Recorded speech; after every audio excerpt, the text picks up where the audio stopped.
vamos a conversar el día de hoy acerca de lo fantástico. Estoy haciendo esta grabación el 6 de enero de un día muy caliente. Así que he esperado hasta esta hora para poder tener algo de fresco. Sabía que tenía que colocar frente a mí luces y estar en la computadora. Entonces, no ha habido más opción que esta hora, que son como las 10 de la noche. Entonces, empecemos a platicar. La idea de esta grabación es exponer un par de conceptos de 3 materiales teóricos que ustedes han podido revisar. Y bueno, y así no los hayan podido revisar, la idea de esta grabación es conversar acerca de ellos y que luego ustedes se integren al diálogo que tendremos en el futuro en esta clase. Entonces, son 3 textos teóricos. Uno de ellos, el primero es el que me voy a referir, ustedes no lo tienen, es un texto que se llama Introducción a la literatura fantástica de Todorov, que es un clásico de lo fantástico, que fue editado en el año 1970, pero su reedición más importante y su expansión fue en el año 1976. Y este texto es fundamental para entender ciertos conceptos de lo fantástico, porque, digamos, las bases que se sentaron en este material fueron esenciales, porque a partir de este texto fundamental, básicamente este concepto se va a conocer por todo el mundo. Todorov es la pareja, sí, pues, bueno, aunque hayan muerto, no sé, siguen siendo pareja, de Nancy Houston, que fue la autora que nosotros revisamos a propósito del libro La especie fabuladora. Entonces ya se puede tener una idea de las conversaciones que tenía esta pareja cuando estaba junta. No hablaban precisamente del pan, seguramente conversaban de manera mucho más profunda. Entonces, uno de los textos al que me voy a referir es este de Todorov, de Introducción a la literatura fantástica, que no lo han revisado, pero se los puedo pasar al menos el capítulo al que voy a referirme. El otro texto es el texto de Julio Cortázar de 1967, El sentimiento de lo fantástico. A este texto ustedes han hecho alusión en el foro que les he colocado, donde ustedes han desarrollado sus impresiones a propósito del fenómeno fantástico. Y el otro texto es la introducción a una antología de relato fantástico hecho por Atalanta de Jacobo Siruela del año 2013. Adicional a esto, que es una especie de bonus track, yo les he pasado un material donde analizo 2 conceptos también muy ligados al tema de lo fantástico. Uno de ellos es Lo real maravilloso, que es un texto de Alejo Carpentier. Déjenme revisar el año de este texto. Es de 1949, donde Alejo Carpentier, en el prólogo del Reino de este mundo, pues empieza a hablar este concepto de lo real maravilloso. Y más adelante tenemos el texto del realismo mágico, el concepto del realismo mágico, pues que es un concepto que se empezó a difundir a partir de incursiones como las de García Márquez o la de Isabel Allende, es decir, a partir del año más o menos del 70, y sigue esta extensión hasta 1980, donde va a haber cierto parentesco con estas primeras nociones de lo fantástico.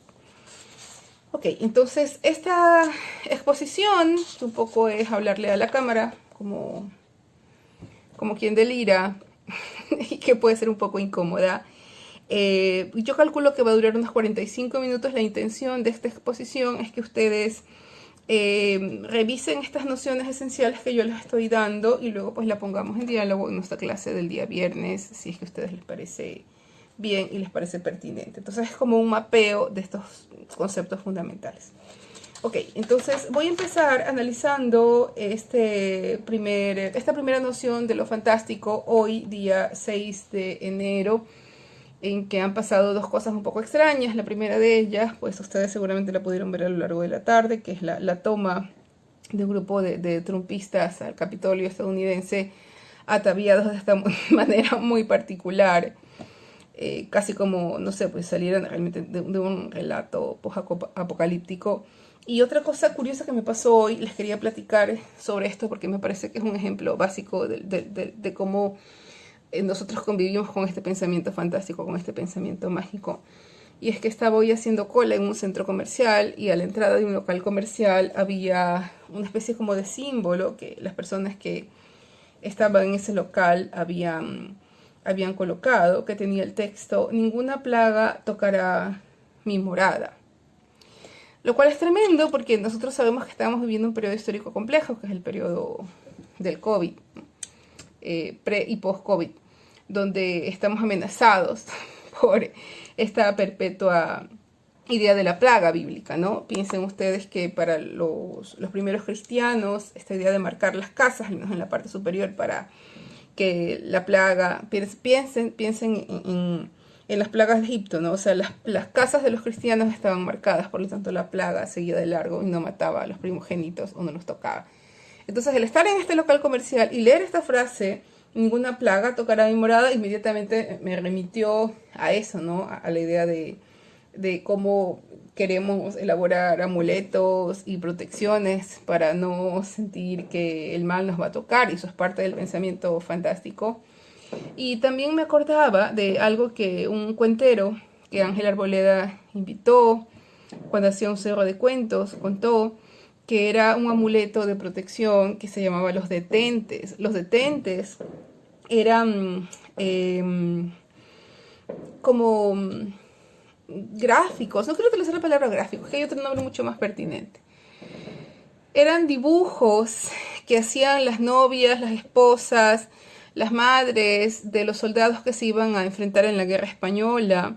Eran como corazones, también los bordaban las monjas. Entonces eran como corazones martirizados, o eran símbolos que ellas inventaban, cruzados de rosas, de flores, que se bordaba en los uniformes o en las camisas de los soldados. Entonces estos símbolos amorosos, cosidos por la gente que te amaba, se llamaban detentes. ¿Y qué es lo que se detenía? Pues entonces se detenían las balas. Entonces este símbolo se llama detente bala. Lo voy a adjuntar luego a esta clase. Entonces detente bala era justamente para evitar que las balas le cayeran a los soldados, ¿no? Entonces había monjas que se dedicaban a bordar estos detentes, ¿no? Seguramente tienen que haber recibido a cambio víveres o algo así. Entonces el ver esta imagen me recordó mucho a estos detentes, ¿no? Esta es una especie de detente COVID. Que puede sonar un poco raro, pero al mismo tiempo es profundamente poético y también muy hermoso, porque eso nos dice también de dónde nace este tipo de pensamiento. Nace para no sentirnos solos. Recuerden ustedes que también Gerardo Lima, al final de la clase sobre la literatura de terror, cuando le preguntaban, bueno, ¿y cómo nos hacemos cargo de este tipo de pensamientos? Gerardo decía que en el fondo el hecho de pensar de que existe algo sobrenatural que no podemos explicarnos es para sentirnos un poco menos solos, y yo creo que definitivamente también se trata de esto. O sea, el pensamiento sobrenatural está para no sentirnos completamente solos, si no sería terrible, si no sería confiar solamente en nuestra humanidad, y nuestra humanidad es profundamente frágil. En todo caso, el día de hoy, mientras pensaba en cómo iba a plantear esta clase y hacía cola, veía este detente COVID en la puerta y decía, pues definitivamente tengo que hablar de esto con mis alumnos para que entiendan cómo todo esto está realmente arraigado en nuestra forma de pensar. Entonces, bueno, vamos a conversar ahora sí, más allá de los detentes, sobre lo fantástico. Y quería empezar analizando tres características o tres condiciones que Todorov analiza o plantea en este texto acerca de la introducción a la literatura fantástica para que exista lo fantástico, ¿no?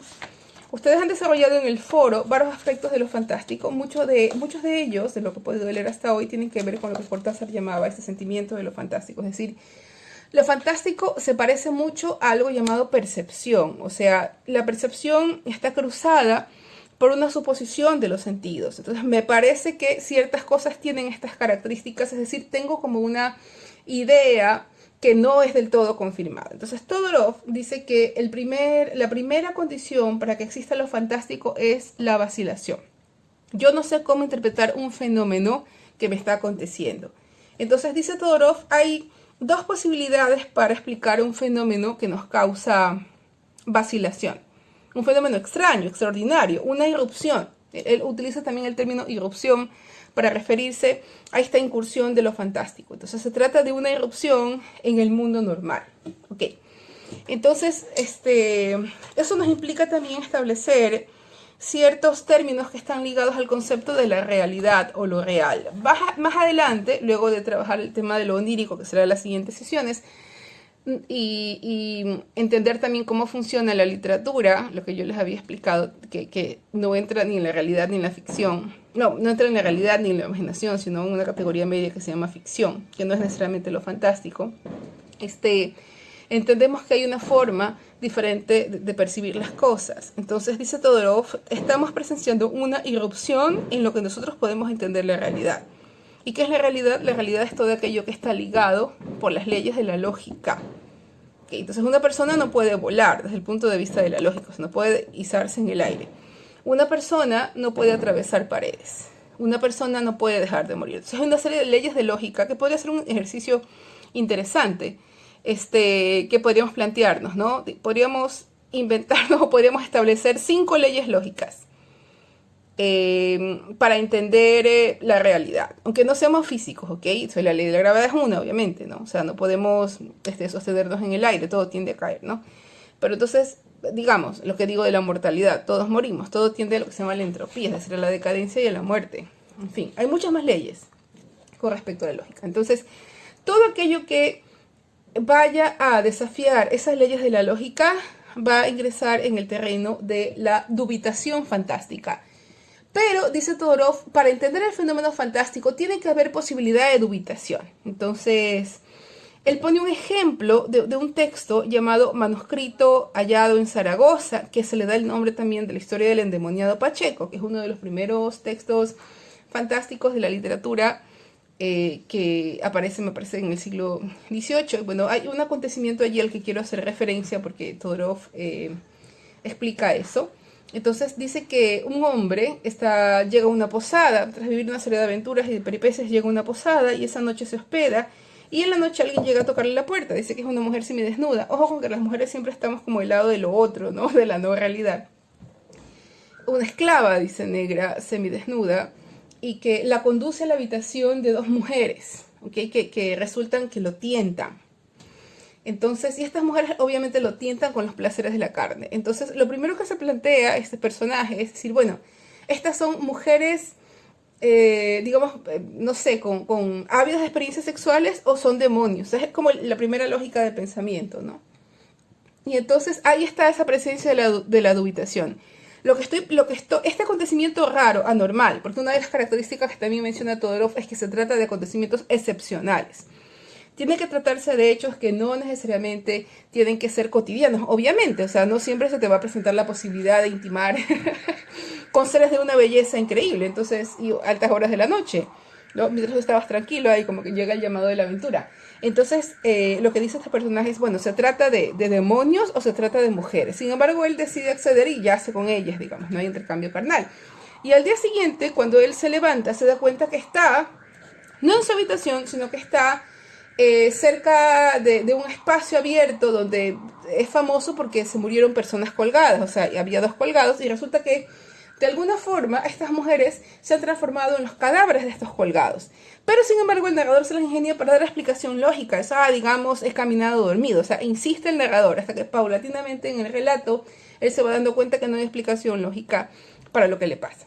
Entonces, volviendo a lo que les decía de la dubitación, ¿okay? Frente a un acontecimiento que aparentemente desde las leyes de la lógica no tendría explicación, que usualmente en el siglo XIX se trataba de acontecimientos sobrenaturales, entonces estamos frente a la presencia de lo fantástico. Todorov hace una división. Entonces, si este acontecimiento, digamos, que irrumpe en el mundo familiar es imposible de explicar bajo las leyes del mundo real o bajo las leyes del mundo lógico, estamos desde el punto de vista, colocándonos desde el punto de vista de lo fantástico. Ahora, si este acontecimiento tendría posibilidad de explicación, estaríamos colocándonos en el punto de vista de lo extraño. Todorov también más adelante, no en esta parte del texto que yo les voy a pasar, sino más adelante habla acerca de algo que él llama lo maravilloso. Para entender lo maravilloso, dice Todorov, habría que entender que el mundo en el cual se fabula este acontecimiento ya de por sí es un mundo donde las leyes del mundo real no se aplican. Entonces él pone de ejemplo ciertos cuentos de hadas o ciertos cuentos de esta épica nórdica donde los dioses ya eran capaces de hacer prodigios. O sea, digamos un mundo de leyes prodigiosas, no el mundo real. Cuando en el mundo real ciertos acontecimientos que no son explicables desde el punto de vista de la lógica irrumpen, estamos frente a lo fantástico. Cuando en el mundo maravilloso, de leyes maravillosas y de condiciones extrañas y diferentes a las nuestras, se producen acontecimientos fantásticos, entonces estaríamos frente a la presencia de lo fantástico, ¿okay? También luego Todorov va a hablar de una categoría que se llama lo extraño. Lo extraño es cuando estamos viviendo acontecimientos prodigiosos, pero sin embargo, digamos, a estos acontecimientos le podemos dar todavía cierta explicación lógica. Entonces estaríamos en lo extraño. Pero cuando no hay explicación, estamos frente a la presencia de lo fantástico.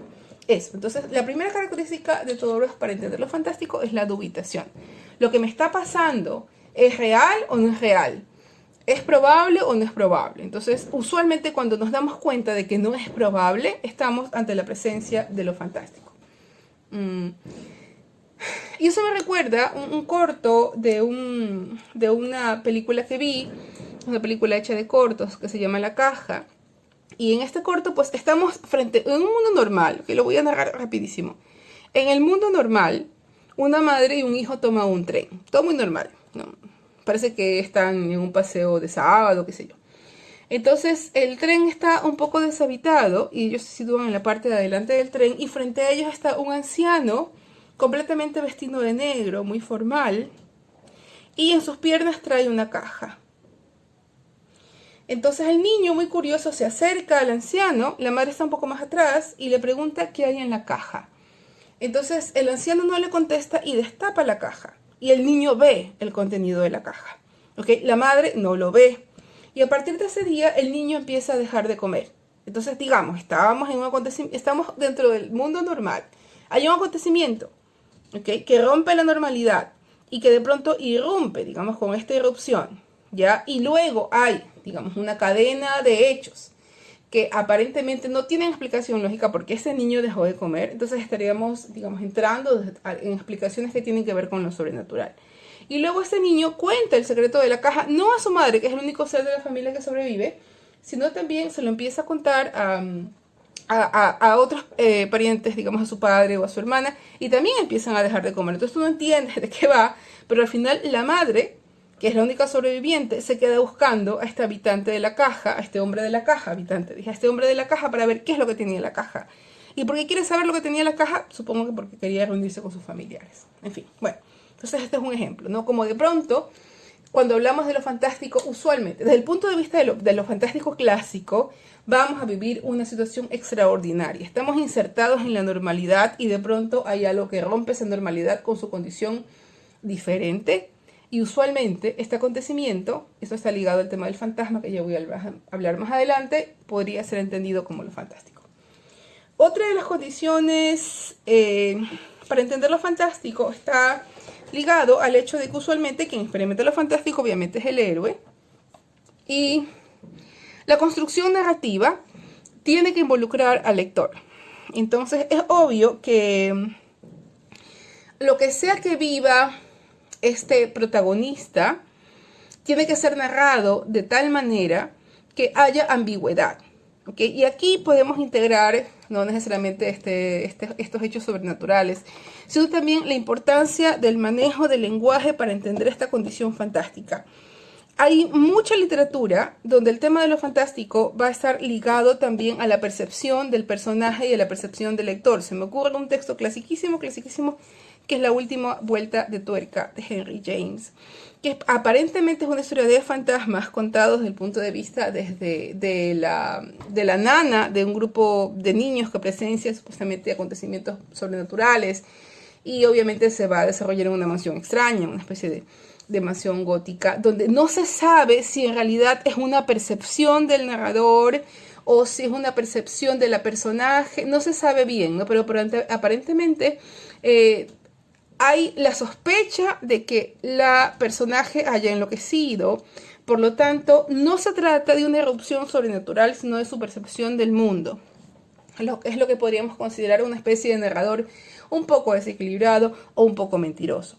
Entonces, el lector que está acompañando en su peripecia al personaje duda, al igual que él, y no sabemos, obviamente, si esa percepción del lector está condicionada por este narrador un poco perverso, un poco perturbado, o se trata sencillamente, digamos, de su imaginación, ¿no? Y esa riqueza, esa ambigüedad que puede caracterizar también a lo fantástico, la podemos notar en la aparición del cuento moderno, ¿ok? Y aquí me salto un poquito para hablar del texto de Jacobo Siruela, que ustedes también han podido revisar, donde hay un antes y un después de la narrativa de Poe, por ejemplo, y seguramente muchos de ustedes han leído textos de Poe.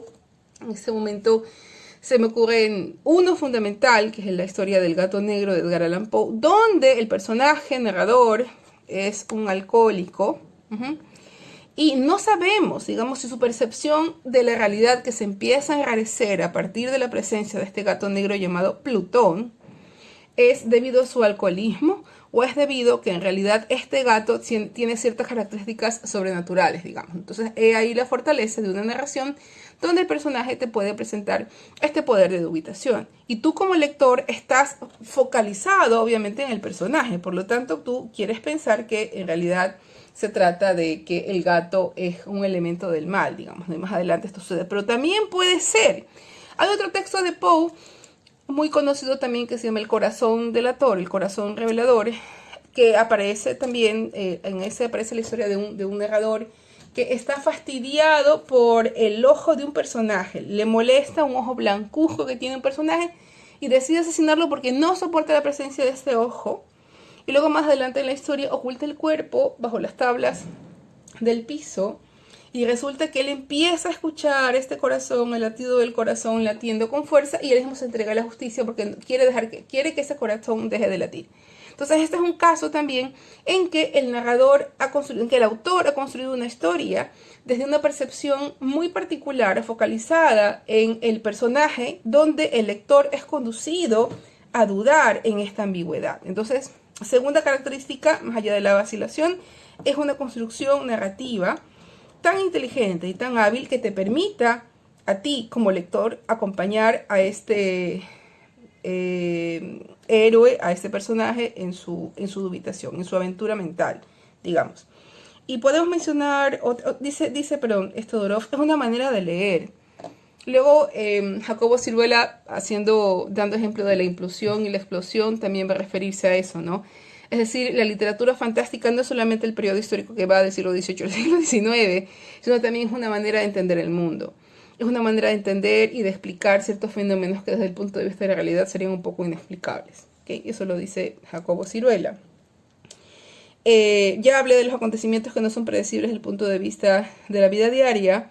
Y otra característica que señala Todorov, que puede ser considerada una tercera característica, que es la intensidad emocional.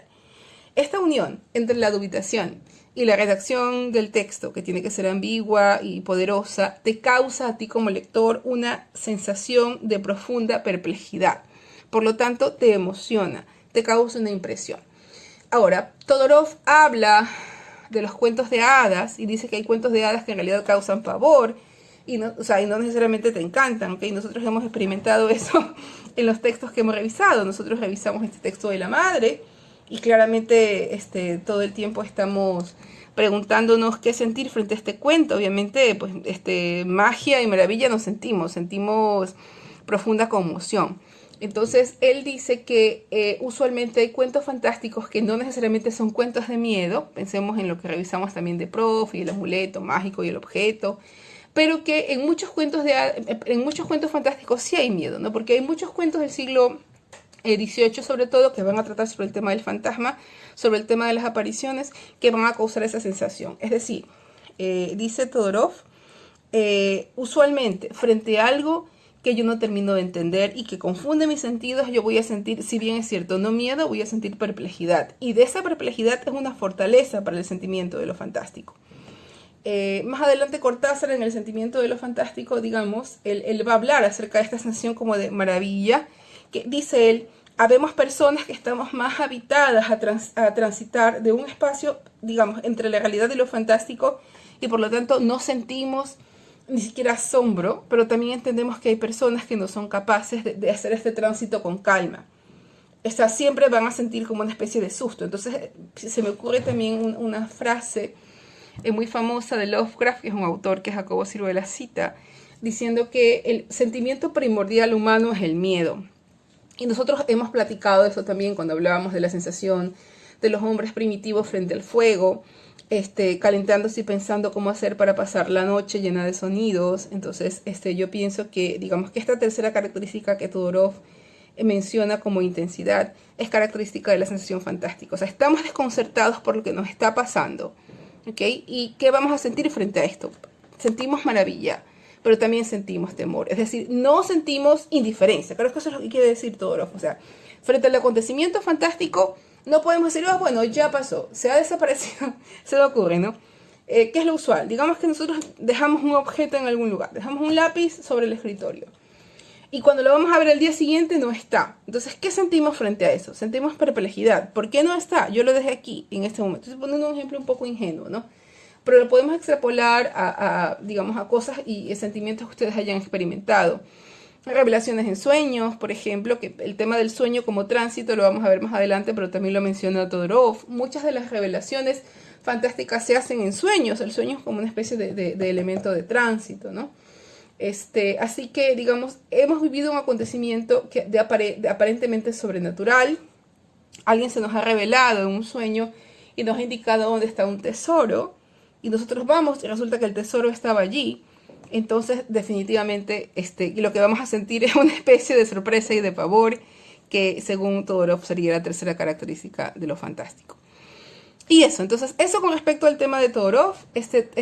Todorov no clasifica a lo fantástico como un género literario, o al menos no lo intenta clasificar así, pero sí piensa que hay una serie de características que sí podrían como, digamos, definir que estamos frente a lo fantástico. Y esto que les estoy diciendo es complejo porque no siempre pues tenemos como claridad en las definiciones, ¿no? O sea, ¿qué es lo fantástico? Es como cuando presenciamos algo que no podemos tener explicación, sí, pero es mucho más complejo que eso, ¿no? Porque Todorov lo explica, me parece, como esta dubitación, que yo creo que es una manera bastante inteligente de poder decirlo. Ahora, el segundo texto al que me quiero referir es el texto de Julio Cortázar, que se llama El sentimiento de lo fantástico. Okay. El sentimiento de lo fantástico, denme un segundito, estoy mirando mis apuntes.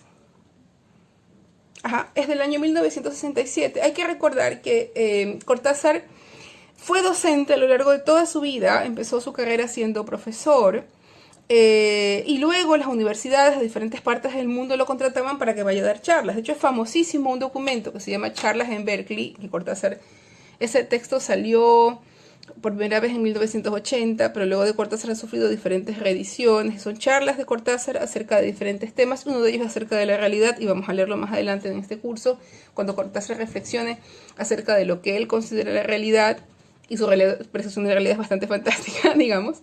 Y entonces, en este texto, que es una charla de Julio Cortázar, incluso al final del texto dice, bueno, ahora me voy a callar y voy a empezar a escuchar sus ideas, se lo dice a un grupo de estudiantes universitarios.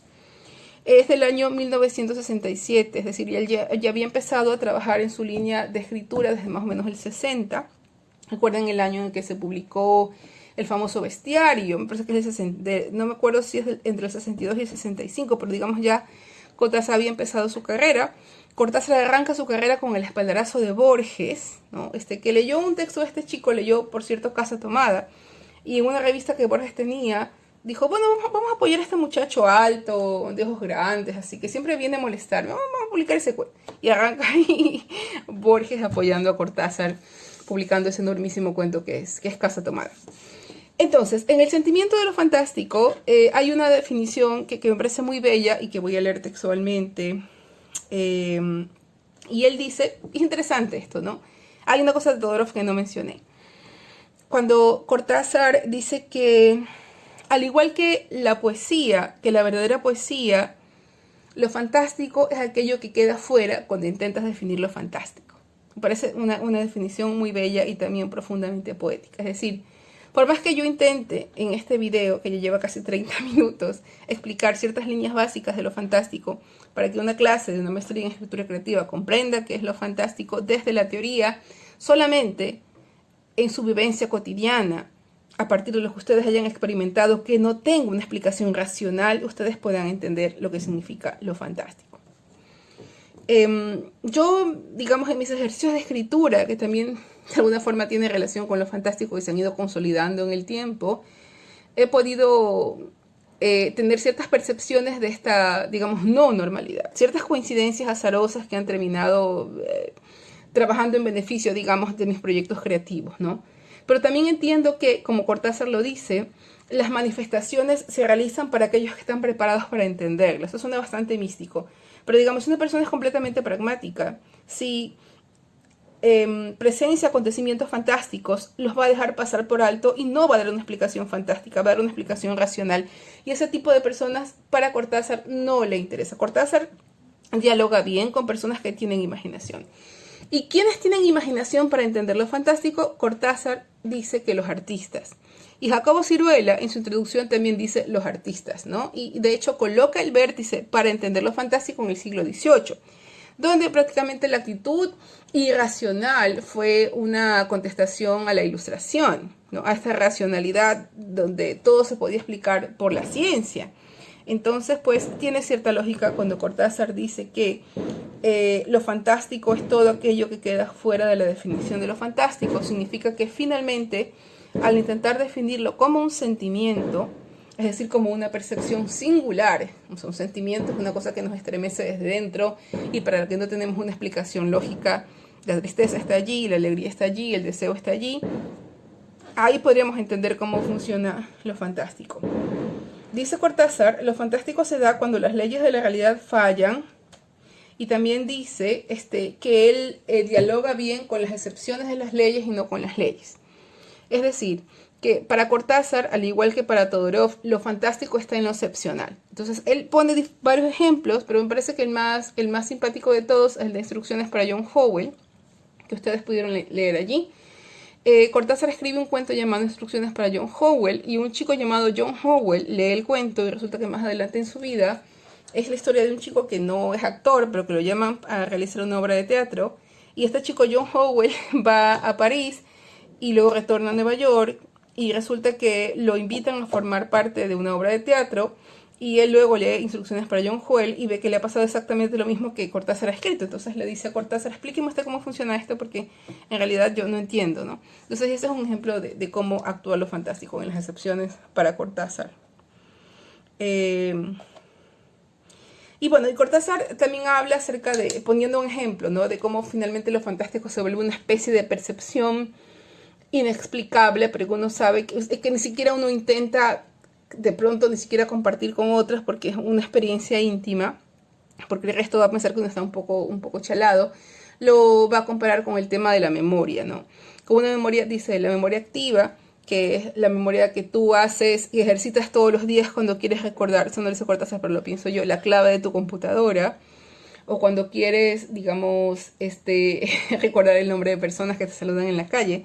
Y también otra forma de memoria, que es una memoria pasiva que está allí, ¿no? Y que de pronto se activa en el momento en que tú menos lo esperas. Entonces él compara lo fantástico como parte de esta memoria pasiva.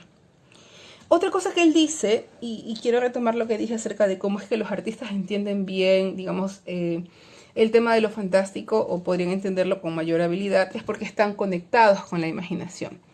Y para Cortázar, a lo largo de su vida como escritor, el que lo catalogan como un alienado, justamente por trabajar textos donde haya una imaginación profunda y una no descripción de la realidad, le genera un problema.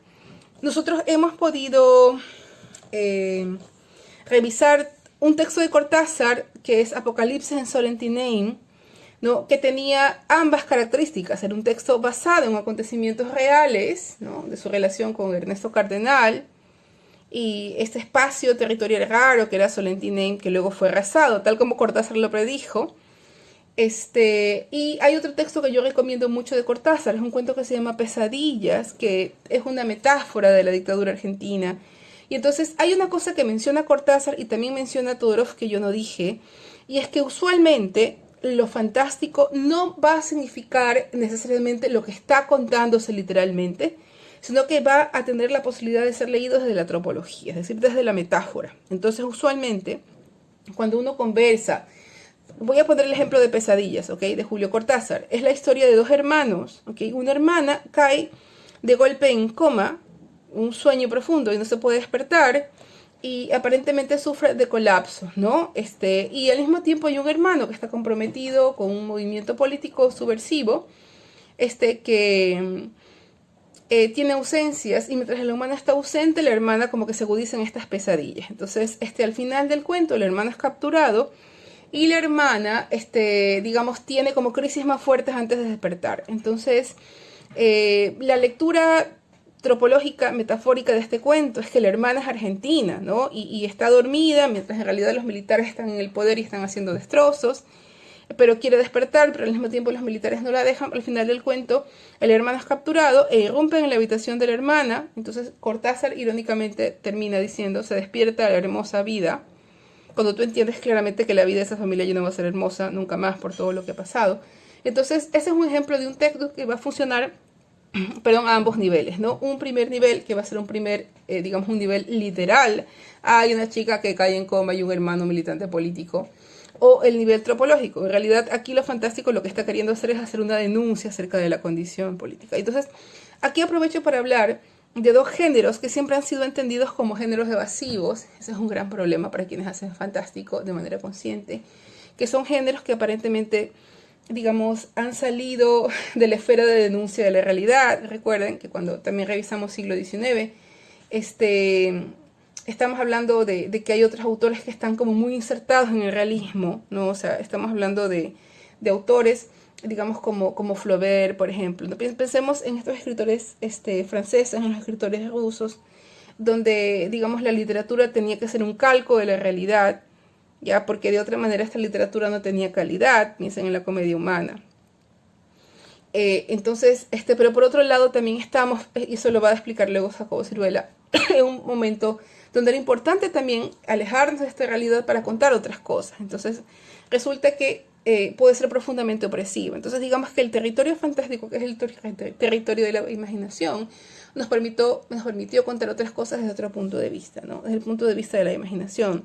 Y dice Cortázar: ¿quién imagina más que los creadores? Absolutamente nadie. Entonces, eso también hace pensar en la el gran problema de que toda la literatura tiene que ser comprometida, de que la literatura tiene que estar ligada a la realidad para ser significativa. Y si alguien ha conocido eso, pues obviamente somos los escritores ecuatorianos que hemos tenido la herencia del realismo social bajo como una especie de espada de Damocles sobre nuestra cabeza, ¿no? Y recuerden también esta famosa discusión que tuvieron un medio escrito, Pablo Palacio y José de la Cuadra, ¿no? Donde el uno le acusaba a Palacio de un poco de alienado. José de la Cuadra acusaba a Palacio de alienado, justamente porque su manera de percibir la realidad no era literal.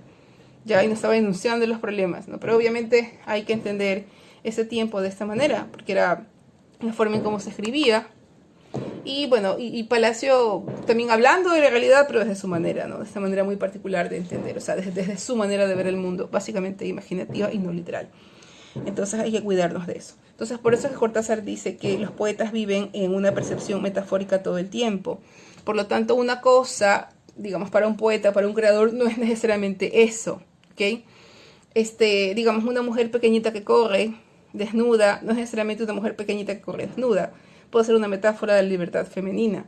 ¿Okay? Entonces hay que entender siempre estos otros géneros que tienen mucha imaginación en su contenido, no necesariamente como lo que nos están contando literalmente, sino como géneros que van a tener otro tipo de simbología y tropología. Y también pueden ser entendidos como eso, como esa nave espacial, ¿no?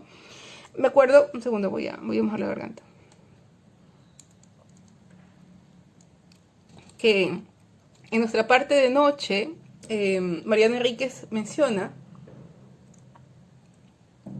que a veces lo que pasa es que los teóricos quieren sobreleerlo absolutamente todo.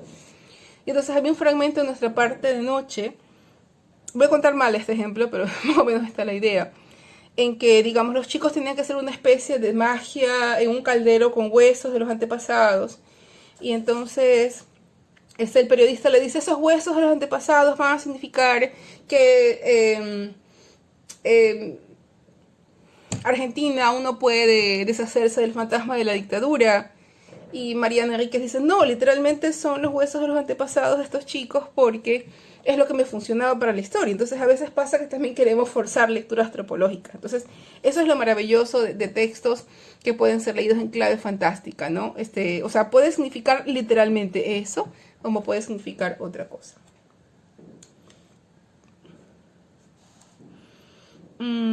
Bien. Ya, y una última cosa que menciona Cortázar, bueno, menciona muchas más cosas, ya hablé de lo de John Howell y todo lo demás, los ejemplos que él pone, también pone el ejemplo, pone el ejemplo de cómo en América Latina la tradición del cuento ha sido muy importante para entender lo fantástico, y yo también creo eso con mucha fuerza, creo que el cuento fantástico latinoamericano es básicamente un emblema y una tradición de nuestro trabajo. No da ejemplos claramente, pero lo dice, es una línea que él suelta. Dice el cuento es la casa de lo fantástico y no lo desarrolla mucho más, pero eso lo podemos estar pensando para, digamos, para una clase, ¿no? O sea, porque el cuento fantástico es como emblemático de América Latina y porque justamente es como el sello para entender luego lo que más adelante se va a mirar como lo real maravilloso. Y otra cosa que dice Cortázar y que luego nosotros vamos a retomar en nuestros estudios es el tema del sueño como un puente, el sueño, el delirio, este estado como no literalmente insertado en la realidad. Y eso me hace pensar en este cuento de Cortázar que él pone como ejemplo de cómo funcionan para él estos límites entre lo real y lo fantástico. Dice Cortázar, esto no lo mencioné, para mí es muy fácil permear entre un estado y otro estado. Para mí es muy fácil saltar de la realidad. Para mí es mucho más fácil a través del puente de la imaginación empezar a suponer ciertas cosas que no están necesariamente allí. ¿Okay? Porque es como mi condición natural y hay mucha gente que es como más dada a divagar, al igual que yo, para quien el hecho de que el cuerpo de un hombre vaya a parar al cuerpo de un pez, como es el cuento de Absalot, les vaya a generar ningún tipo de conflicto. O como en el cuento Lejana, una mujer de clase alta y una mujer de clase baja que no se conocen, una pordiosera y una mujer de clase alta sueñan la una con la otra, y finalmente, al final de este relato, se fusionan y se abrazan, y el alma de una va a transmigrar al cuerpo de la otra. ¿Okay? Este tema de la transmigración, de este doble negativo, también es como muy característico de la literatura fantástica, a través de esta especie de delirio que vamos a llamarle sueño, ¿no? Esta divagación. Entonces, ejemplificando esta capacidad que tiene Cortázar para permear una realidad en otra realidad de manera muy rápida o de manera muy fluida, tenemos el cuento La noche boca arriba, que creo que todo el mundo ha leído, y si no lo han leído, pues dejen todo, dejen este video, pónganlo en pausa y vayan a hacer La noche boca arriba.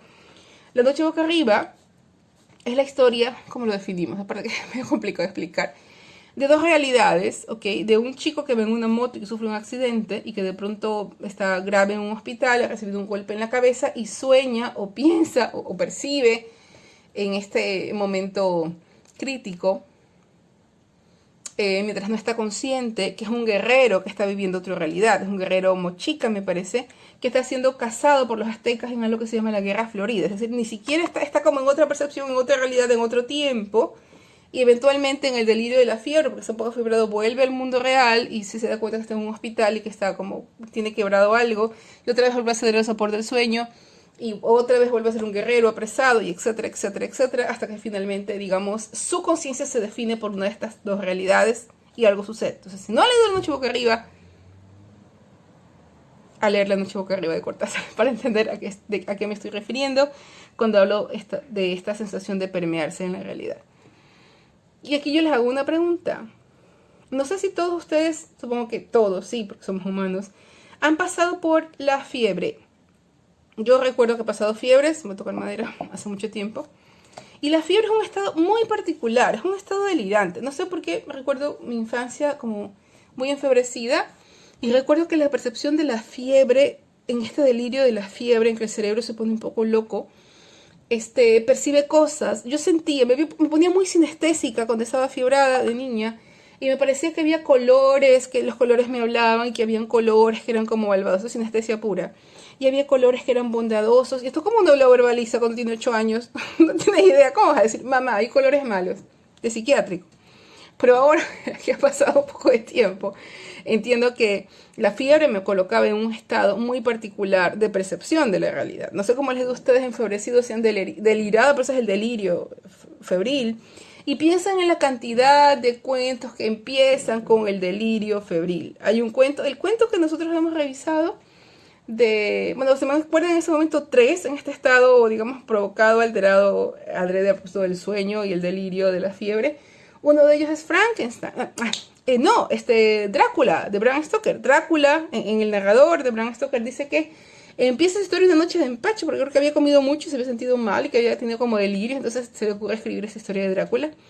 Pienso en El Monte de las Ánimas de Gustavo Adolfo Bécquer, que hay un narrador que se hace presente y dice, bueno, siempre había querido contar una historia sobre el Monte de las Ánimas, pero esta noche, un poco afiebrado y delirante, cuenta el cuento de la Noche de las Ánimas. Y hay otro cuento también famosísimo que se llama Gaspar Boldín, que es de Juan Montalvo, que por cierto no es conocido por ser un escritor de literatura fantástica, pero tiene un famosísimo cuento de vampiros o algo así, llamado Gaspar Boldín, donde dice él tras una noche de fiebre. O sea, como que el tema de la fiebre, y muchos de los narradores de Poe también se agarran del tema de la fiebre y del delirio para empezar a contar.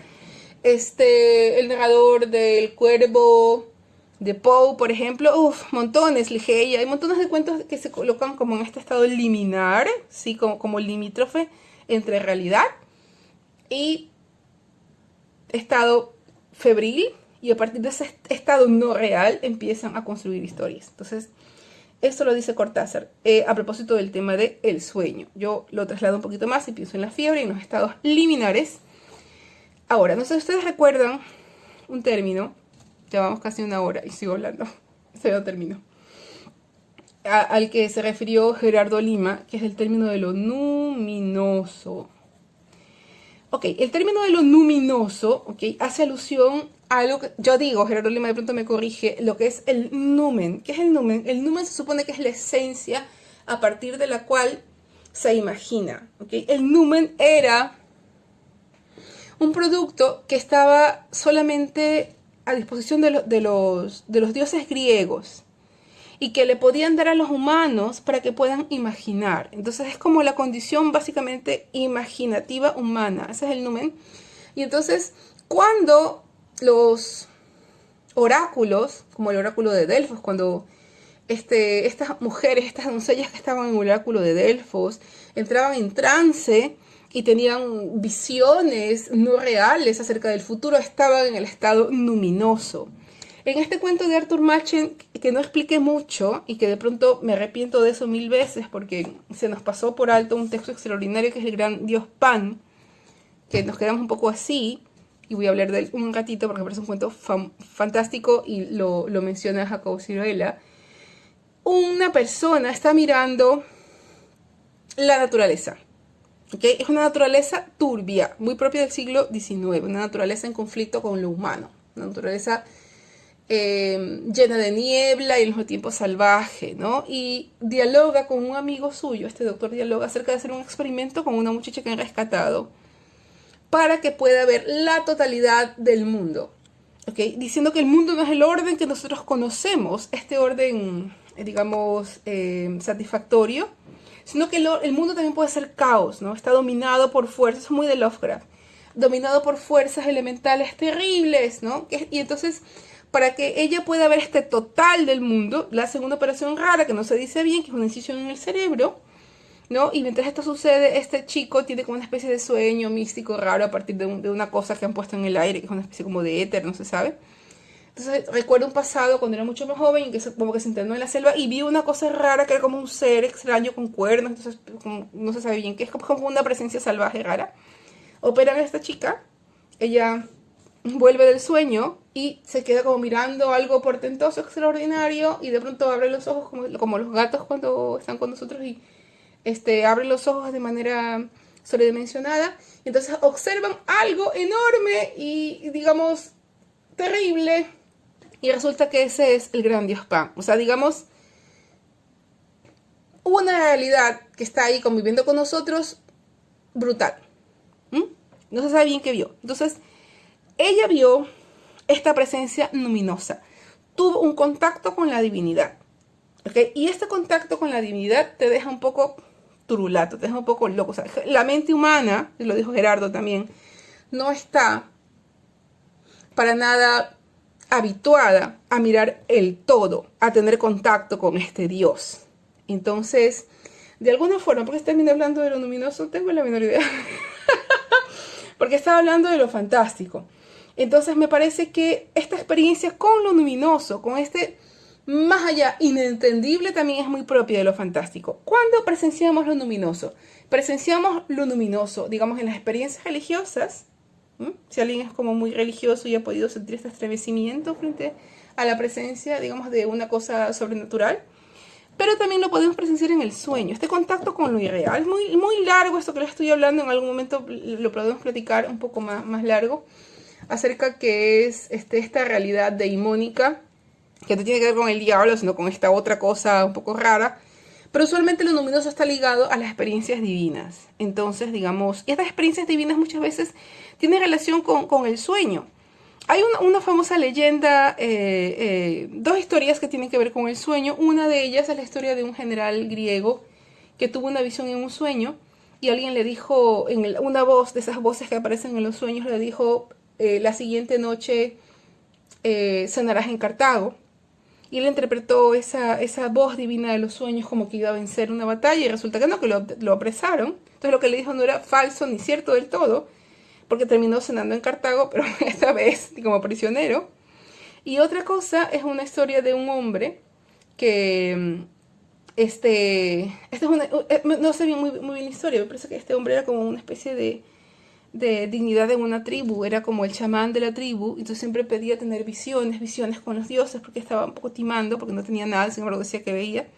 Y de noche un dios se le presentó en sueños y le dijo, al amanecer, ven a este lugar y yo te voy a estar esperando, porque aquí está escondido un tesoro. El hombre tuvo ese sueño, se despertó, eran las 5 de la mañana, fue y golpeó el piso y se dio cuenta que estaba hueco y supo que en ese instante ya había un tesoro. Pero resulta que en ese momento lo llamaron a cazar porque querían que esté presente en una casa y el tipo dijo, bueno, ok, dejo esto aquí y ya regreso. Y cuando volvió de la casa, resulta que volvió a tocar el mismo terreno y ya no estaba hueco, o sea, ya era tierra normal, común y corriente. Entonces él dice que yo dejé pasar la oportunidad de contacto con lo luminoso. O sea, en ese instante que tienes la revelación, en ese instante en que digamos, tuviste el contacto, debía haber pasado, ¿no? No luego, porque luego esta experiencia se va. Y supongo que ustedes también tienen que haber pasado algo similar con sus sueños. O sea, cuando uno despierta de soñar se siente, o sea, tiene fresco el sueño. Y por eso quienes llevan diarios de sueños dicen, ese es el momento que tienes que anotar porque el sueño está fresco. No luego. Pero sin embargo muchos, y me incluyo, dejamos de anotar y luego ya es imposible recordar el sueño. ¿Por qué? Porque la experiencia con esa sensación, digamos, de lo irreal, de lo luminoso, de lo deimónico ha pasado. ¿Ya? O sea, hemos perdido la oportunidad de tener el diálogo con ese más allá. En fin. Me voy a extender 10 minutos más.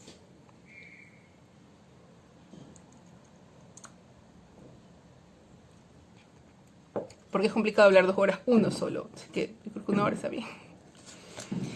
Bueno, entonces me he referido a 2 textos. El primero es Todorov, con introducción a la literatura fantástica. Y otro es a Julio Cortázar, El sentimiento de lo fantástico. Y hay un tercer texto que me interesa mucho, que es el texto de Jacobo Siruela, ¿okay? Que se llama La antología del relato fantástico. Este es un texto del año 2003. Si ustedes pudieron leer la introducción, se van a dar cuenta de que es un texto muy gordo. O sea, la selección que él hace de relatos fantásticos es realmente enorme, digamos, está muy bien nutrida. Tiene relatos fantásticos que van desde el siglo XVII hasta relatos mucho más contemporáneos de Cristina Fernández Cubas y Francisco Tario, ¿no? Que son española y mexicano correspondientemente.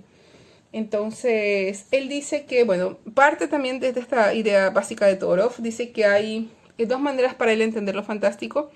Una, como un género literario, con clasificaciones fijas, pero él no está como muy a favor de ese género, sino más bien de esa manera de entender lo fantástico, sino más bien él habla de esta implosión y de esta explosión. Entonces dice como una implosión, como un mundo y un género con reglas, como digamos, por ejemplo, donde siempre tiene que haber seres con capacidades extraordinarias. Estoy pensando en Tolkien, por ejemplo, ¿no? Donde en Tierra Media era justificable que de pronto haya elfos y haya hobbits, o sea, digamos, donde siempre es usual que lo inusual suceda para nuestra mirada contemporánea. O lo podemos entender también como esta manifestación de situaciones improbables y extrañas y poco lógicas a lo largo de la historia de la humanidad. Entonces él se inclina por esta segunda fase que él llama como explosión. Dice también, al igual que Cortázar, que se trata de una sensibilidad de lectura y de escritura, y dice que es una forma de percibir el mundo, y también piensa que es una potestad básicamente de seres dados a la imaginación como los artistas. Por lo tanto, las personas de pie, comunes y corrientes, sí pueden experimentar lo fantástico, pero pienso que a través de la religión, ¿no? O sea, a través de los milagros. Yo creo que si bien es cierto, qué sé yo, las personas normales, comunes y corrientes no es que confían 100% en las revelaciones de los sueños, pero sí van a iglesias y rezan y esperan un milagro y quieren ganarse la lotería y piensan que Dios va a quitarles una enfermedad de encima. O sea, el fenómeno religioso es bastante extendido, ¿no? O sea, y la gente quiere creer porque necesita creer para tener fe y para no sentirse solos, etcétera, etcétera, etcétera. Entonces, de esa manera es mucho más fácil de entender lo fantástico, ¿no? Si lo insertamos en lo religioso, pero si lo sacamos de allí ya es mucho más complicado de entender. Entonces, él hace una división de lo fantástico en 3 periodos. Estoy resumiendo el texto de manera brutal. Estamos hablando de 71 páginas, así que yo estoy simplificándolo lo más que puedo. Entonces, hay un primer periodo que hace desde el siglo XVII al siglo XIX y básicamente, pues, ahí coloca Hoffman, que seguramente ustedes leyeron, El hombre de arena, me parece. Y dice básicamente que se va a tratar de todo lo que se cuenta en ese periodo a insertar dentro de la parte de los relatos sobrenaturales, ¿no? Esta herencia de lo sobrenatural, donde el pensamiento humano, esto lo hemos hablado un montón de veces, pues no estaba dado a distinguir lo real de lo imaginario, sino que uno vivía dialogando con el mito y con el rito de manera permanente, donde la explicación de una enfermedad era dada por la maldición que te hacía su vecino, ¿no? Y no pensando que había un virus, sino porque el vecino te miró mal y él te detesta, entonces te hace un mal de ojo, por lo tanto tienes que defenderlo también con otro mal de ojo, etcétera, etcétera. Entonces el pensamiento mágico estaba conviviendo permanentemente con la explicación racional del mundo, porque así era el mundo, no de otra manera. Y entonces en este relato sobrenatural pone de ejemplo a Plinio el Joven y nos habla de uno de los primeros relatos de casas encantadas en la literatura. Si ustedes leyeron este texto se darán cuenta que es una historia de fantasmas que nos recuerda un poquito a la canción de Navidad de Charles Dickens, donde un hombre quiere pasar un periodo descansado y resulta que va a una casa deshabitada, aparentemente, donde en la noche pues suenan cadenas. ¿Se cuenta esta relación cadena-espectro desde esta época? Desde el siglo I a.C., donde está este relato. Perdón, siglo I después de Cristo. Y entonces resulta que este fantasma se revela ante este chico y pues lo lleva, lo conduce. El fantasma siempre como una especie de conductor o revelador, no para asustarte, sino para comunicarte algo, porque él conoce una verdad que tú no conoces. Y lo conduce hasta su esqueleto que está también encadenado. Entonces, ¿qué es lo que hace este narrador? Pues entierra el cuerpo, le da cristiana sepultura, le da sepultura a este cuerpo insepulto, digamos, y se acaba la penación. Es decir, como que el muerto tiene cuentas pendientes. Y de ahí nos podemos pues pensar en la cantidad de relatos sobrenaturales que nosotros conocemos, donde hay apariciones. Y se trata de apariciones con deudas pendientes. Estamos hablando de un relato del siglo I después de Cristo. Se pueden imaginar entonces cómo es que la historia se sigue contando una y otra vez con tantas variaciones y funciona. Entonces, está no solamente la presencia del fantasma como una especie de conductor hacia lo sobrenatural, sino también está la presencia de la casa encantada, ¿no? Entonces él hace esta relación de este relato de Plinio el Joven y como alguien que la leyó, un escritor en ese momento, disculpen, no me acuerdo el nombre, pero está en el texto, elabora este famosísimo texto del siglo XVIII, tal vez uno de los primeros textos de la literatura gótica, que es el Castillo de Otranto, que es un poco un reverado, que sucede en un sitio un poco laberíntico, que va a ser el equivalente de la casa encantada. Entonces, pensemos también en la cantidad de relatos del cine, de la literatura que tiene que ver con el tema de casas encantadas, sobre todo hay para abundar y volvernos locos, ¿no? Entonces, entendiendo también que esta es una herencia del siglo XVIII, que es el espacio como eco de la condición humana interna. Entonces, aquí hay un cuento emblemático, qué pena que no podemos leer todo lo que yo quisiera que ustedes lean, que yo también quisiera que dejen la grabación aquí, paren todo y me dejen hablando sola y vayan a leer La caída de la casa Usher. Si hay un texto donde el tema del espacio es esencial para entender la relación personaje-entorno, es La caída de la casa Usher.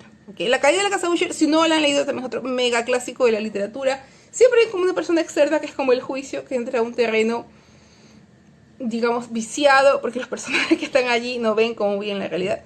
Entonces, un amigo que está preocupado por la condición de dos hermanos que no contestan unas cartas y que están un poquito perturbados, se interna en un territorio un poco selvático y resulta que dice él, ¿no? A medida que se va internando al espacio que está cerca de la casa Usher, Él ve como la naturaleza se está resecando, se pone como más tétrica, los árboles están como mucho más petrificados, la vegetación está como mucho más ñaruz, o sea, como que todo el entorno previo a entrar a la casa Usher está muerto, o terriblemente muerto, o decadente.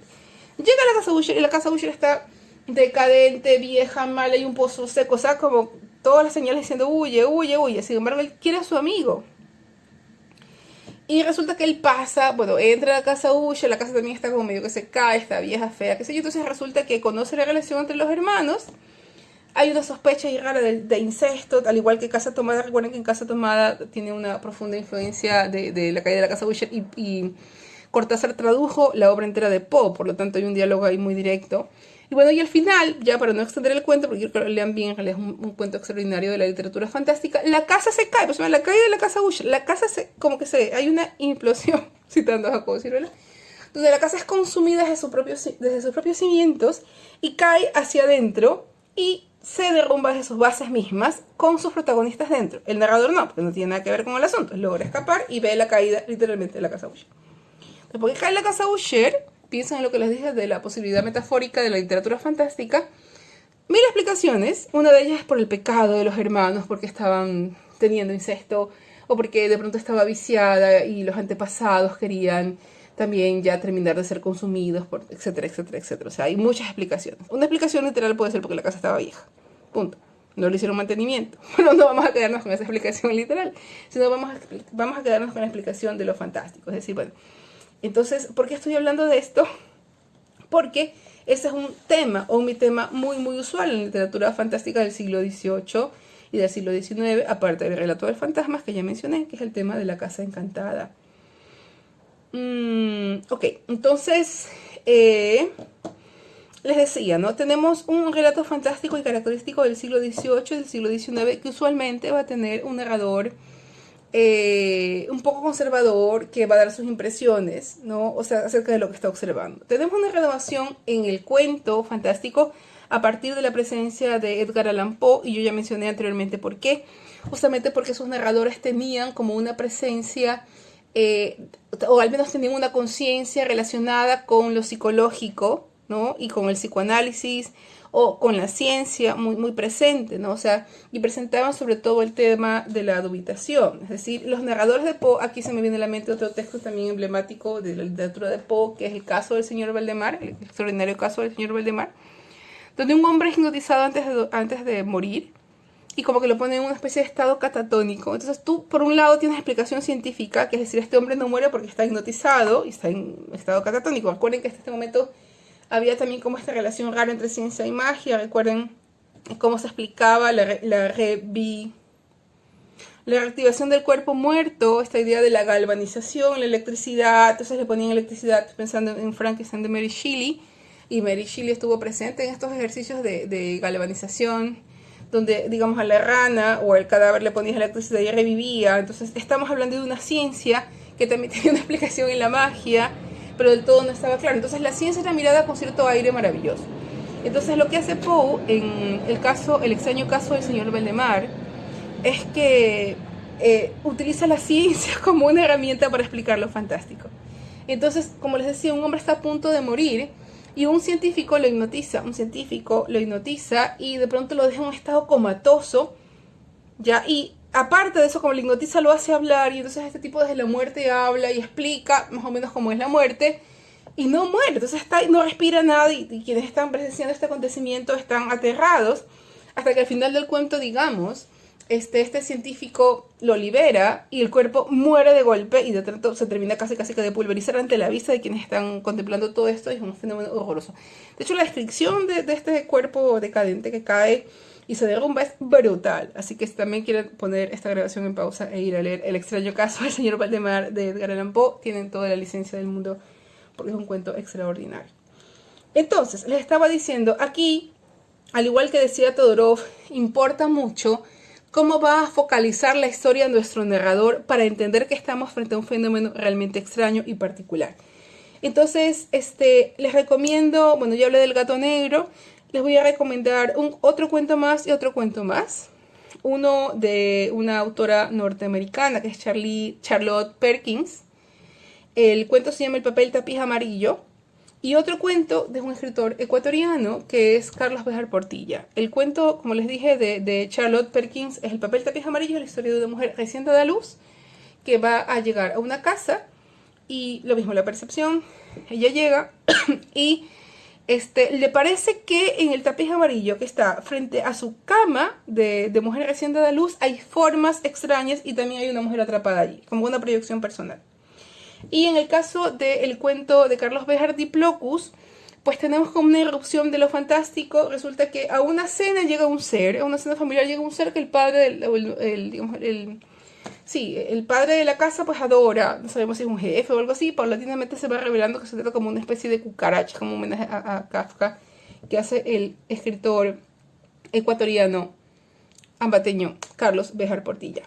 ¿Okay? Entonces, estos son ejemplos de lo que les he dado acerca de cuentos modernos, donde ya no está la presencia de estos elementos clásicos, digamos la naturaleza enrarecida o el fantasma dando revelaciones, sino como desde la mirada de narradores mucho más contemporáneos, explican fenómenos que podrían ser de percepciones del lector o del héroe del cuento, del narrador del cuento o del personaje del cuento, incluso desde el punto de vista de lo psicológico, no de lo fantástico, ¿no? Entonces ahí está la dubitación fantástica de la que hablaba Todorov. Ok. ¿Qué más? Bueno, entonces estoy acortando el texto de Jacobo Siruela a la mínima expresión. Hay un corte, ya casi cerca del final, más allá de los ejemplos que él da, todos realmente increíbles, donde Jacobo Siruela va a singularizar a 3 autores propios de la literatura fantástica moderna. ¿Okay? Yo mencioné a Poe, no sé si lo menciona, me parece que sí. Él menciona a Lovecraft, menciona a Borges y menciona a Kafka. El primero de ellos, que es Kafka, Jacobo Siruela habla acerca de cómo la mirada del habitante del mundo contemporáneo ya no se sorprende ante lo fantástico. Estamos hablando de una mirada mucho más contemporánea, mucho más, digamos, apegada a nuestra realidad. Y más bien, lo que hace es, digamos, no sorprenderse o hallar una explicación humorística. Entonces te dice literalmente como mientras Kafka leía el proceso a su mejor amigo, ambos se mataban de la risa, les parecía como un relato humorístico. Entonces había como espacio para el humor, ¿no? Entonces Kafka, intentando explicar esta corriente surrealista, digamos, se lo coloca desde el punto de vista del surrealista justamente por su pasado y por sus contemporáneos, intenta como naturalizar de alguna manera acontecimientos que desde el punto de vista de lo ordinario no tendrían mucho sentido, ¿no? Como que un ser humano tenga un proceso engorroso para resolver un problema o sea de golpe transformado en una cucaracha. Entonces Kafka, como uno de los creadores del cuento moderno fantástico, porque coloca humor o porque coloca, digamos, una carga mucho más neutralizada de acontecimientos fantásticos relacionados con la realidad. Otro es Lovecraft, que no sé si han leído, pero Lovecraft es también un emblema de la literatura fantástica, y que te explica un poco por qué es que Lovecraft tiene como una presencia del tema de la construcción religiosa en su literatura, y te explica, yo no lo sabía, que Lovecraft era hijo de una mujer profundamente religiosa, y el producto de eso fue el que fue ateo, pero creó toda una serie de sagas, de seres, que él llama los elementales, ¿no? Que están, digamos, habitando la realidad normal o la realidad cotidiana, que están como recesivos esperando su momento de tomar el mundo, etc. Entonces, eso se explica por qué, digamos, Lovecraft es un creador mítico, es decir, una nueva mitología de seres que no están allí y que de alguna forma están como esperando tomar el control de la humanidad. Y entonces te dice te dice Jacobo Siruela que rescata, bueno, Kafka por su manejo de este humor raro y también de esta presencia del surrealismo como una gran irrealidad, tomando la realidad. Lovecraft por su reescritura de lo mitológico, con sus seres extraños y primitivos y completamente decadentes, como estas nuevas religiones tomando el mundo. Y habla de Borges, y Borges, digamos, con su capacidad también para crear un universo propio, metafórico, a partir de elementos simbólicos como los espejos o los laberintos, ¿no? Es como que de pronto Borges hubiera borrado todo lo anterior, ¿no? Y reescribiera otra vez el relato fantástico a partir de una serie de códigos propios y personales, donde aparecen ciertos temas propios de lo fantástico, como el doble, por ejemplo, ¿no? Para Para Borges el tema de lo que duplica, como el espejo, o como lo que pierde, como el laberinto, o la reproducción humana, por ejemplo, es lo más ligado a lo diabólico o a lo pernicioso. Pienso en algo que no sé si mencioné, pero curiosamente, Borges tiene un cuento donde parodia a Lovecraft, no se sabe si parodia o homenajea, no se sabe bien con Borges, que se llama There Are More Things, ¿no? Entonces lo que él hace es, a partir del código de escritura de Lovecraft, crear un cuento donde un hombre recibe una herencia, que es una especie de una casa familiar un poco rara, donde supuestamente habitan seres raros, dicen Borges, que no tienen forma humana. O sea, y que hay unos sillas que, digamos, podrían tener forma humana como no, en fin, o sea, es como un cuento un poco aberrado, que es un guiño, no se sabe si es como digo, un homenaje a Lovecraft o una parodia a Lovecraft, entendiendo que para Borges el humor era una cosa bastante particular. Otra cosa muy interesante de Borges es que Borges decía que para él toda literatura es fantástica, y cuando Borges afirma que toda literatura es fantástica, es decir, que toda literatura tiene de por sí algún tipo de cruce con la imaginación. O sea, te dice que por más que la literatura intente ser literal porque recrea, digamos, fielmente un acontecimiento, no es realmente fiel. Hay algo de imaginación allí. Y seguramente ustedes pueden darme la razón si recordamos las primeras lecturas, como las que hicimos de Jorge Golpi en Leer la Mente, cuando él dice que intentamos recrear nuestros recuerdos, incluso los más traumáticos, e inevitablemente en la narración, para acomodar algo, vamos a tener que tener, digamos, un acontecimiento inventado. Entonces Borges de alguna forma también le da la razón, o sea, da la razón mutuamente, ¿no? Porque finalmente no hay creación sin algo de invención. Y bueno, se refiere también a todo el linaje de la literatura fantástica, que es como el linaje más viejo de la humanidad, más que el realismo, que es una invención pues que nace en siglos mucho más contemporáneos. Bien, entonces hay otra cosa importante que dice Jacobo Siruela, es que coloca el año de 1940 como un año de quiebre para entender que todo este linaje que hemos visto de literatura fantástica anglosajona o literatura fantástica europea, francesa, alemana, inglesa, ¿ok? Va a tener una renovación en el texto de Julio Cortázar, la antología de literatura fantástica que hizo conjunto con Bioy Casares, para entender que en América Latina se empieza a hacer literatura fantástica, o ya se hacía literatura fantástica. Entonces, desde ese momento, Jacobo Siruela renueva su tradición o amplía su tradición e incluye nombres americanos, incluye a Julio Cortázar, incluye a José Anderson Inver, incluye a María Luisa Bombal, incluye, bueno, no está aquí, pero bueno, hay montones de nombres, pero yo coloco a otra escritora que les he sugerido leer, que es Amparo Dávila, ¿no? Con estos textos que es Alta Cocina o El Huésped, por ejemplo, que son como voces renovadoras. Cristina Fernández Cubas, Francisco Tario, Juan José Arreola, son los que en este momento se me vienen a la mente porque lo cita Jacobo Siruela, pero tenemos una tradición gigantesca de autores de literatura fantástica, y más ahora que nunca, en que las mujeres están trabajando fantástico, o géneros no miméticos. Entonces, él dice que hay otras formas de naturalizar lo fantástico que señala Julio Cortázar, que señala Jorge Luis Borges en este libro. Ahora, aquí, ya cerca del final de esta grabación, ya vamos hablando cerca de 1 hora 12 minutos. Ok, entonces voy a hacer alusión a estos dos conceptos, que era lo real maravilloso y el realismo mágico. Bueno, entonces les decía que aprovechando este quiebre que hace Jacobo Siruela para hablar de cómo en América Latina hay una tradición relacionada con este relato fantástico, en el año de 1949, en el prólogo del Reino de este Mundo, Alejo Carpentier intenta definir lo que es lo real maravilloso, y parte del hecho de que en América Latina la primera mirada que tuvieron los conquistadores cuando llegaron acá es que América Latina, o sea, en que habían llegado al paraíso, ¿no? Incluso hay una idea extendida en el libro del Mormón de que Cristo vino a América, ya, y que muchos de los descendientes de América eran también, digamos, descendientes primitivos de estas civilizaciones europeas. Entonces, se supone que habían llegado al paraíso terrenal, ¿no? O sea, cuando llegaron los europeos acá, inmediatamente pensaron en el paraíso. Entonces dijeron, no, o sea, en el paraíso también vamos a encontrar al demonio. Entonces pensaron que las ciertas costumbres de los habitantes de América eran costumbres demoníacas, etcétera, etcétera, y por eso arrasaron y todo lo que ustedes, las historias que ustedes saben. Pero sin embargo, esta idea no tenía que ver solamente con las costumbres, sino con el entorno de América. O sea, esta exuberancia, esta geografía hiperbólica, dándonos, digamos, esta geografía, voy a utilizar el término enardecida, americana, da a entender que todo es posible en América. Entonces te dice, o sea, él luego de haber estado viviendo en Haití un tiempo, pensaba que el pensamiento de muchos de los habitantes de Haití, digamos, cuando habían matado a un líder, okay, dice, este líder va a retornar para darnos fuerza como un enjambre de moscas. Y resulta que mientras estaban peleando hubo un enjambre de moscas, entonces estaba el espíritu del líder.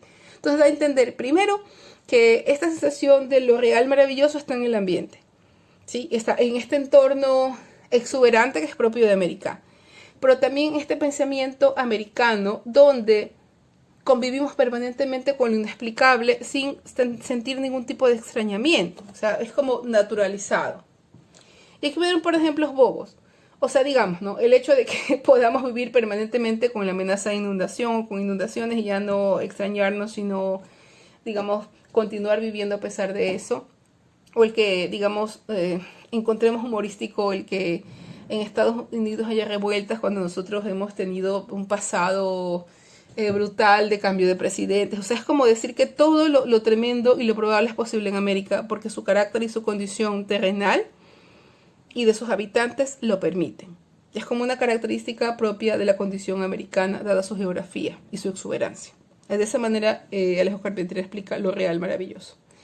Ahora, hay otra definición que también me gustaría dialogar con ustedes, lo podemos seguir dialogando luego cuando ya vayamos a la clase, que es el realismo mágico. Y el realismo mágico, o sea, parte de alguna forma de esta explicación de lo real maravilloso, yo podría entender que esta es como la base para comprender que hay una mirada naturalizada partiendo del hecho de la realidad. Recuerden lo que he mencionado, que para Todorov la realidad era, digamos, lo cotidiano, donde en medio de lo cotidiano también se pueden dar acontecimientos extraños, pero que sin embargo no nos va a causar ningún tipo de extrañamiento, porque convivimos así. Entonces se me ocurren varios ejemplos de 100 años de soledad, que es la obra emblemática del realismo mágico, donde un personaje le pide a un médico que le marque en el pecho con yodo donde está el corazón y se dé allí un balazo. Y luego resulta que el médico adivinó que se iba a matar, por lo tanto marcó un punto donde no hubiera ningún órgano, lo cual es una locura porque siempre hay un órgano del cuerpo. O sea, sin embargo, pues lo dice así García Márquez y uno lo lee y no, o sea, lo asume como que está bien. O este cura que va tomando chocolate y levitando. O sea, en el universo de este texto que está dentro del código del realismo mágico no nos causa ninguna sorpresa. ¿Ok? Pero yo pienso que el concepto de lo real maravilloso tiene que estar previamente entendido antes como para entender que en América Latina este tipo de condiciones pueden darse sin causar ningún tipo de maravilla. Es decir, estamos acostumbrados a vivir en la hipérbole permanente, sin extrañarnos.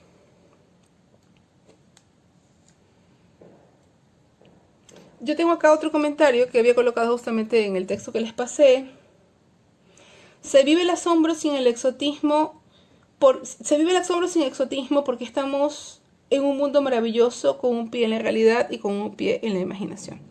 Entonces, eso como un poco, digo yo, lo podemos dejar ahí para discutir en clase un poco más estos conceptos, que la verdad es que en realidad me interesan que más o menos se comprendan, pero tampoco queden completamente claros, porque hay momentos en que son confusos y permeables. Solamente quería exponerlos porque me parece que cuando uno revisa lo fantástico, inevitablemente terminan apareciendo estas ideas que están alrededor de lo fantástico y que tienen relación completamente con el pensamiento, digamos, latinoamericano, no son exóticos. Y había algo más que quería mencionarles. Bueno, no lo estoy colocando allí porque ya no quería como revolver más estas aguas complejas, de las que conversaremos dentro de poco, que es el concepto de lo neofantástico. ¿Ok? Hay varias autoras, se me ocurren en este momento dos, que es Rosalba Campra y Ana María Barrenechea, ¿okay?, que exponen, y luego Arrasaki, que es un argentino, que con Cortázar empieza una nueva línea de lo fantástico, que es lo neofantástico. ¿Y qué es eso? Es la naturalización de... Sonrisa de rizo, ¿no? Es la naturalización de, en medio de acontecimientos completamente reales, o sea, insertados en la realidad, que aparezcan acontecimientos fantásticos que no sean del todo inexplicables. Entonces aquí se me ocurre el siguiente ejemplo. Entonces él pone de ejemplo algunos acontecimientos de Cortázar. Creo que el ejemplo podría ser Casa Tomada. Ya, pero se me ocurre, digamos, un hombre está duchándose y de pronto aparece un cangrejo. Entonces eso puede tener una explicación, digamos, se está duchando y en la ducha aparece un cangrejo. Entonces puede tener una explicación sobrenatural o puede tener una explicación real. Entonces él dice, ¿no? Si nosotros le damos, pienso en Toro, una explicación completamente real, o sea, esta erupción en lo completamente cotidiano, sin que el narrador tenga una experiencia reveladora, podría ser entendida como lo neofantástico. Vuelvo a decir que no quiero revolver más esas aguas, pero lo podríamos dialogar en clase y yo podría averiguar un poco más el concepto para que nos quede completamente claro. Yo creo que con eso casi luego de hablar 1 hora y media a un teléfono. He explorado algunos de los conceptos que teníamos que leer para esta sesión.